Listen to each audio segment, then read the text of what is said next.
dos hipótesis, sino en varias hipótesis. No se está pudiendo, digamos, revelar información porque eso pondría en riesgo la evolución de la investigación, pero se están explorando nuevas hipótesis. Así es que se está trabajando arduamente para, digamos, lograr encontrarlo. ¿Y cree que puede haber algún uso político? Allí, lo vimos en el Congreso, los diputados del kirchnerismo llevaron la foto. ¿Puede haber un uso político del tema, de la historia? Bueno, la respuesta la estás dando vos mismo con la pregunta. Es decir, si hay algo que ha caracterizado a la política es la miserabilidad, y en el caso del kirchnerismo lo hace de manera exacerbada. Pero bueno, tío, son las reglas del juego, donde parte de la decadencia argentina es la decadencia en la cuestión moral. Es decir, los políticos en general y en particular el kirchnerismo no tienen problema de inventar mentiras o hacer cualquier cosa con tal de hacer daño cuando están fuera del poder y con tal de retener el poder. Así que en ese sentido a mí no me sorprende nada. Lo importante es que uno esté digamos, tranquilo en la conciencia de que está haciendo todo lo habido y por haber para, digamos, encontrar algo. Hay un antes y un después de la aprobación de la ley bases para el gobierno. Se empieza una nueva etapa. Hay mucha gente que dice, bueno, ahora sí, el presidente tiene la ley del Congreso. Nosotros ahora estamos entrando en lo que se llama la fase 2. ¿Qué es lo importante que tiene el hecho de que haya salido la ley bases? Mirá, la ley bases es 5 veces más grande que la reforma que hizo Carlos Menem en los 90, que fue la reforma más importante de la historia económica argentina. Si vos a la ley base le sumás el DNU, estamos hablando de una reforma que es 8 veces más grande que la reforma de Menem.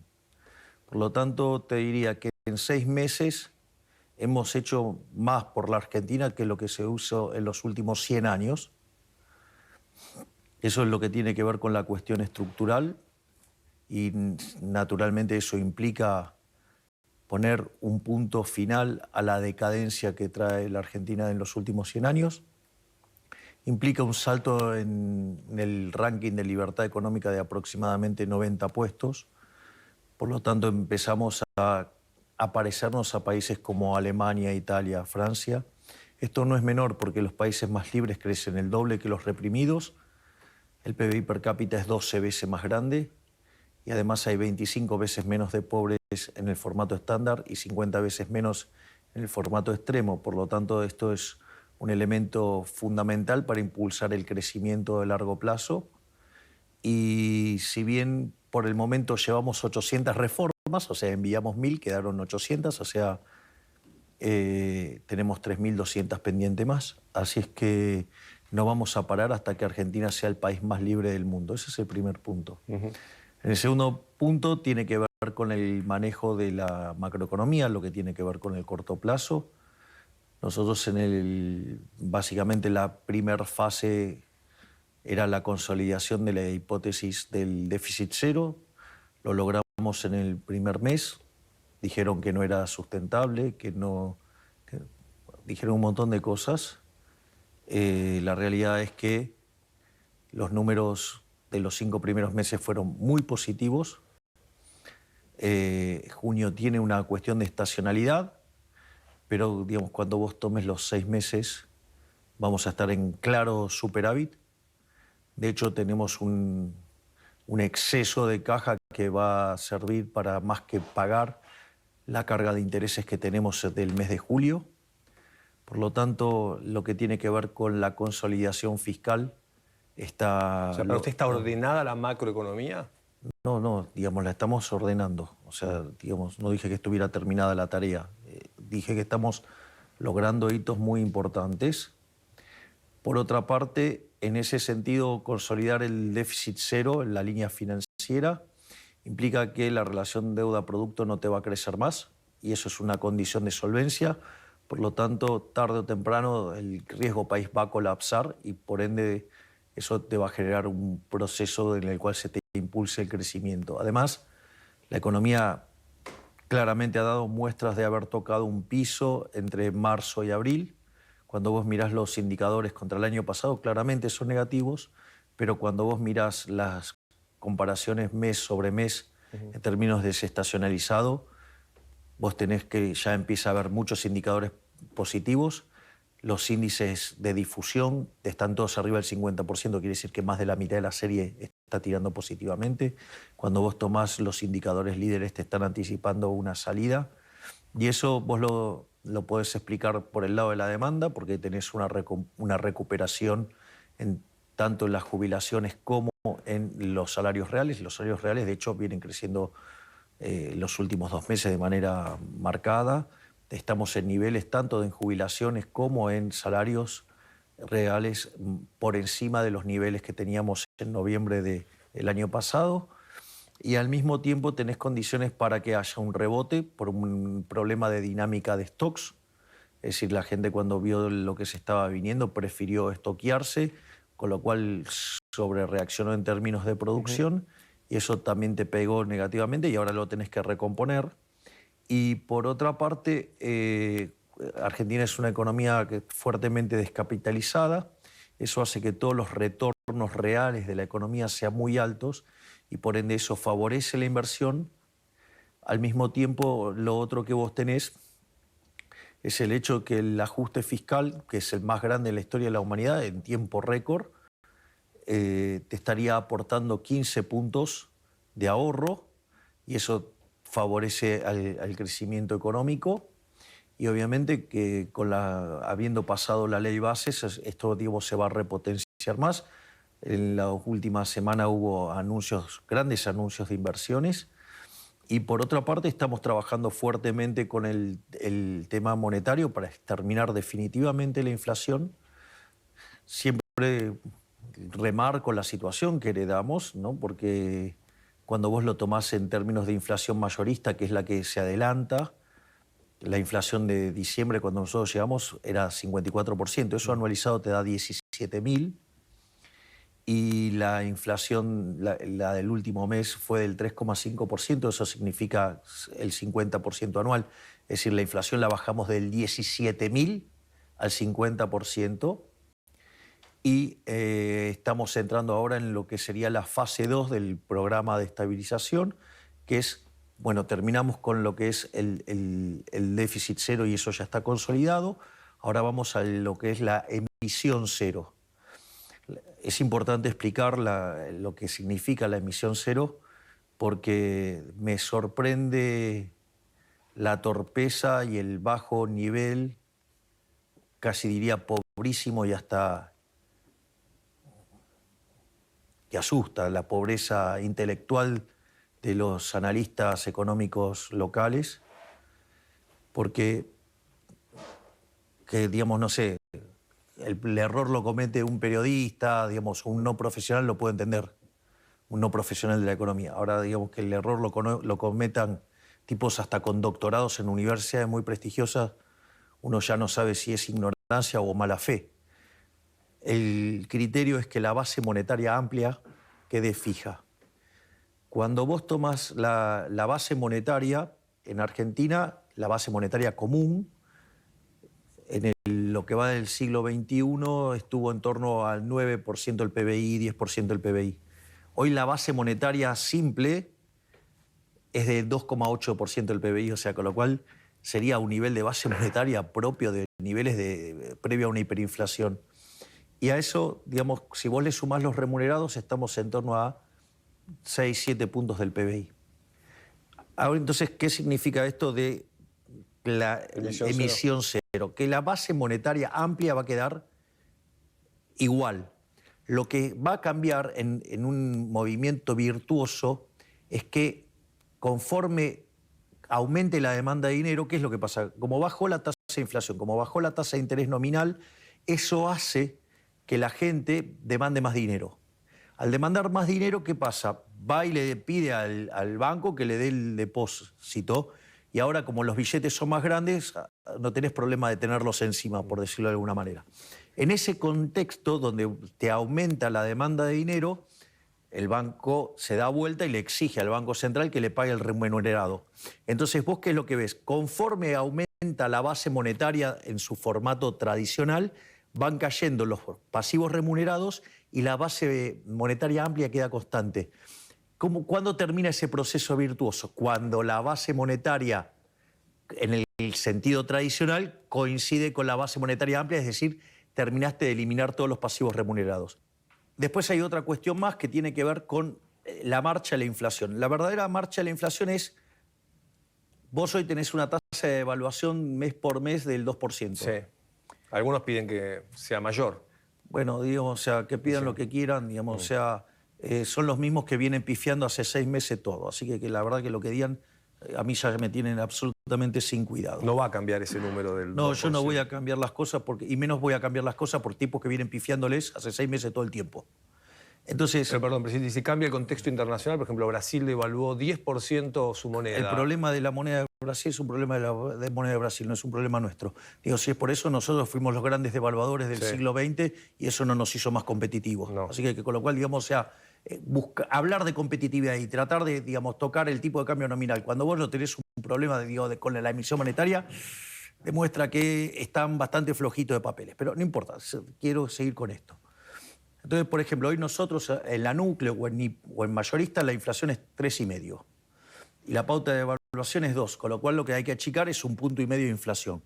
Una vez que nosotros lleguemos a 2% de inflación mensual, vamos a ir a 1 y después básicamente vamos a ir a 0.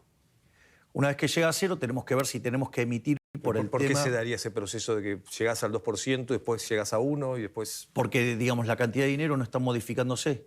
Entonces, en la medida que vos limpies todos los rezagos de la política monetaria, la tasa de inflación va a desaparecer. ¿Eso es para el 2025? No. Digo, eso va a depender de las decisiones de los individuos. Eso es lo que pasa. Si la gente de repente sale y demanda muchísimo más dinero, la tasa a la que cae la tasa de inflación es mucho más alta. O sea, mucho más acelerada.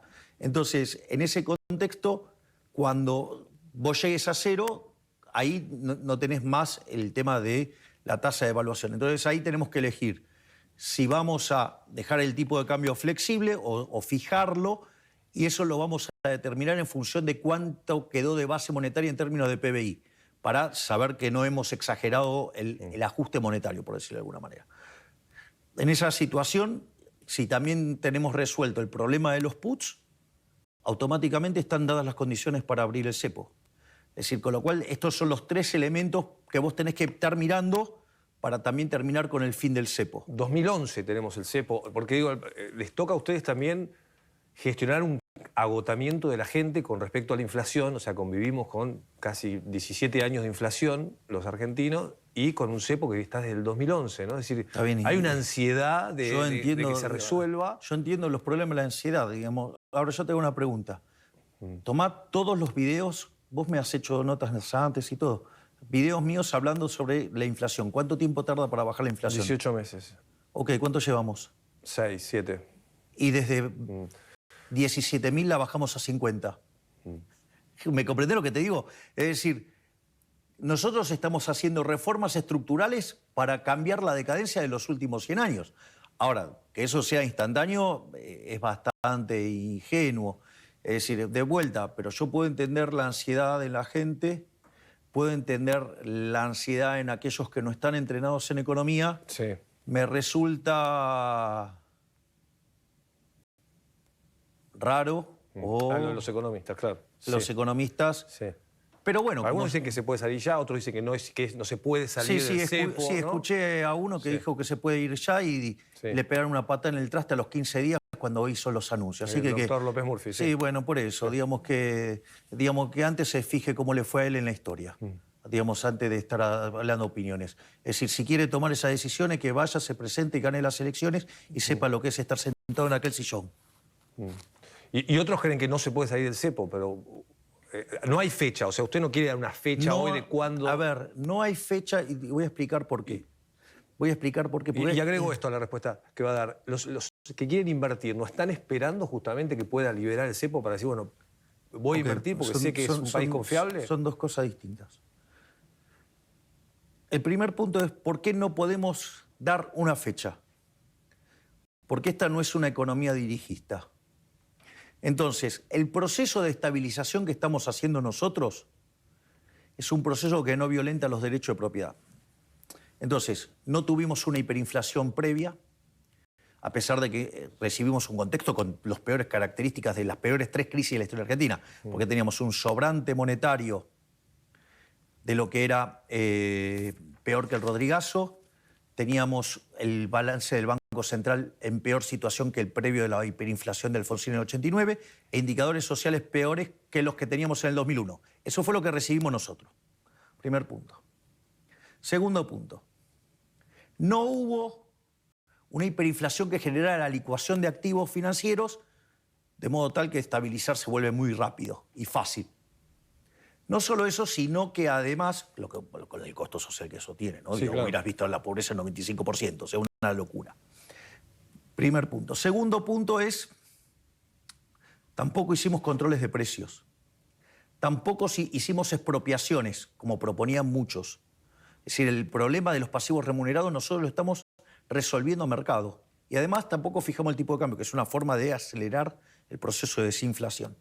Entonces lo que estoy diciendo es, como todos estos elementos dependen de los individuos, fíjate que yo te hablo de cómo va cambiando la composición de la base monetaria y la contracara es que los bancos le pidieron emitir al Banco Central, pero lo hacen porque la gente le pidió los pesos a los bancos. Entonces, ¿qué es lo que pasa? En un sistema de libertad vos no lo haces por la fuerza, o sea, lo va decidiendo los agentes. Entonces, digo, el tiempo no lo puedo manejar yo, porque como estoy obrando en un sistema de libertad, no lo sé. Digo, ahora, el mismo que dice que esto es imposible, es el mismo que dijo que no se podía hacer un ajuste de más de un punto del PBI y que jamás dio una opinión de cómo se resuelve el problema de los pasivos remunerados. Entonces, Está hablando de Carlos Melconian, lo nombro sí, bueno, está bien, digo, por eso, bueno, está bien. Digamos, tipos que le pifiaron sistemáticamente. Es decir, un tipo que nunca llegó a nada en la política. ¿No? Digamos, o sea, entonces, digo, ¿de qué me venís a hablar? Hablame de gente, digamos, que tenga la altura intelectual y política para discutirme algo. Porque si me vas a poner 4 de copas, digo, ¿qué querés que te conteste? Digamos, algunos plantean planes productivistas, es decir, bueno, que salgan que vengan inversiones y que la gente pueda producir más, que las empresas puedan. La ley base, digamos, ¿consigue esto? Digamos, ¿consigue esa pero confianza? digo, de vuelta, yo creo que hay algo que no entienden. Digo, yo no voy a hacer planes productivistas. Digo, eso es de un tipo que piensa en términos socialistas. Sí, se lo dijo O sea, a los empresarios, me acuerdo. Digo, Sí. o sea, eso es un dirigista. Digo, ¿vos te crees que yo soy un dirigista? Soy liberal libertario. La diferencia es que yo soy liberal libertario y no soy liberal libertarado. ¿Ok? Digo, es una diferencia no menor porque hay algunos que viven en Narnia. Entonces, digamos, y que le hacen mucho daño a las ideas de la libertad, porque como viven en Narnia, se olvidan de las restricciones y entonces proponen estupideces. Entonces, ni es cierto lo que dice el fracasado de López Murphy, y tampoco es cierto lo que dice el resentido fracasado de Melconian. Que además son parte de la decadencia argentina, son parte del fracaso argentino. Los dos. Sí, no gobernaron ellos, digamos, gobernó el kirchnerismo 20 años también, ¿no? Discúlpame. Discúlpame. Más allá de que no esté de acuerdo con el análisis que hacen, digo... ¿Cómo, digamos, acaso no fue parte de la alianza López Murphy? Sí. Fue ministro de Economía, lo volaron en 15 días, anunció y lo echaron. Y Melconian, o sea, digamos, se quedó en boxes, digo, porque terminó yendo al Banco Nación y se fue. ¿Cómo que no? O sea, son gente que estuvo todo el tiempo, digamos, en la economía argentina. Entonces, digo, que me vengan a hablar. Digo, tipos que fracasaron rotundamente todo el tiempo. Bueno, está bien, digo, qué sé yo, escuchá lo que quieras. Hay mucha gente que también está preocupada por el tema de los precios. ¿Estamos caros en dólares? ¿Cómo lo ve como presidente esto de vas a comer y te sale lo mismo hoy que comer, no sé, en Europa o en Estados Unidos? Eso es una estupidez del tamaño de una casa. ¿Por qué? Porque en general te comparan un lugar caro de Argentina contra un lugar barato de Estados Unidos. Poné un lugar del mismo nivel relativo y vas a ver que las diferencias sustanciales que son. Pero como... Es más, Digo, esa es la parte fácil de aquellos que levantan ese argumento tan rudimentario. ¿Hay un problema de impuestos también? O por lo menos esto es lo que dicen muchos empresarios, ¿no? En nuestro país los impuestos son mucho más altos que en otros países. No sé, la mitad de lo que vale un producto es el 50% se va a impuestos o el 40% en algunos casos. Hay y usted muchas veces habló de esto, de bueno, el objetivo es ir bajando los impuestos. Pero yo estoy de acuerdo con eso, pero vos para bajar los impuestos tenés que achicar el gasto público. Bueno, ¿quién fue el gobierno que más achicó el gasto público en la historia? ¿Va a haber más motosierra? No tengas duda. Es más, el gasto público no va a subir. Esto quiere decir que en la medida que la economía crezca, el gasto público en términos de PBI va a caer y como vos vas a tener más recaudación, esa recaudación se la vamos a devolver a los argentinos con baja de impuestos. Es decir, justamente de eso va el programa. Hay muchos lugares hoy en el Estado donde hay que aplicar motosierra porque son gastos que no sirven, no funcionan. En todo lugar donde encontramos un elemento para cortar el gasto público lo hacemos. Y en eso no hay duda.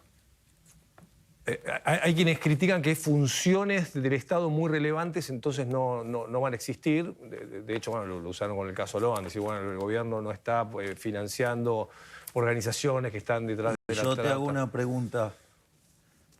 La seguridad, igual que la educación, igual que la salud, ¿vos vivís en un país federal o en un país unitario? No, es un país federal, sí. Entiendo la cuestión que son de las provincias. Entonces, el problema, digamos, de lo que pasó, ¿es un problema original del Estado Nacional o de una provincia? No, hay cuestiones provinciales, obviamente, sí. Ok, entonces, digamos, que después quieran hacer política y nos quieran cargar con problemas que son de otra dependencia, es otro problema. Es decir, ahora, digo, si querés, digamos, te digo cómo hacerte trampa jugando al solitario. Pero es mentira, ¿ok? Es trampa. O sea, entonces, primer punto, la seguridad, la salud y la educación en un país federal depende de las provincias. Punto 1. Punto 2. Cuando se nos llamó, la doctora Bullrich fue y brindó asistencia. Y brindó asistencia hasta donde la dejaron. Porque no es que permitieron que las fuerzas federales participaran activamente del proceso. Aún así, en ningún momento se le quitó el hombro. Y cuando, para sacarse el problema de encima, se sube el problema a nivel federal, digamos, se va y se enfrenta. O sea, entonces hoy no se trabaja con una hipótesis o dos hipótesis, sino que se amplió el número de hipótesis y se está trabajando en todas. Y se está haciendo un esfuerzo por encontrar a Logan a lo que dé. Ahora, pero de ahí, digamos, a creer que el problema es, digamos, por la política que estamos llevando nosotros, digo, parece bastante... Aparte, digo, es bastante, digo, no solo mentiroso y miserable políticamente, sino que además, si hay algo que funciona en este gobierno, son los mandatos que nos pidió la sociedad. La sociedad nos pidió que bajáramos la inflación, 17.000 a 50, y nos pidió que pusiéramos la calle en orden. Y ahora la calle está en orden, porque el que las hace las paga. Hablando de que las hace las paga, se viene un proyecto de ley de baja de imputabilidad a 13 años. Sí.